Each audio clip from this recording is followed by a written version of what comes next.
5月的敦煌行，我拍了7000多张照片，后来成了我手机里沉睡的数字代码。回来后，我下决心打印做一个专辑相册，没想到线上线下沟通都很繁琐，很耗时间，最终把我的心意和热情都给磨没了。最近我下决心自己动手把它们变成实物，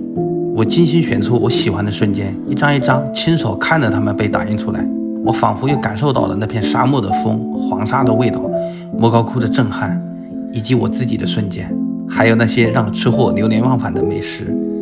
我把它们精心整理放进一本专辑相册里，因为我想找一天晚上给女儿好好分享。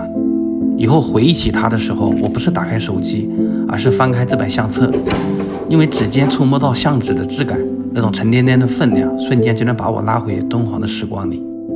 以后我也很乐意帮拍友们把时光做成各种各样的食物，因为我们定格的时光值得被珍重。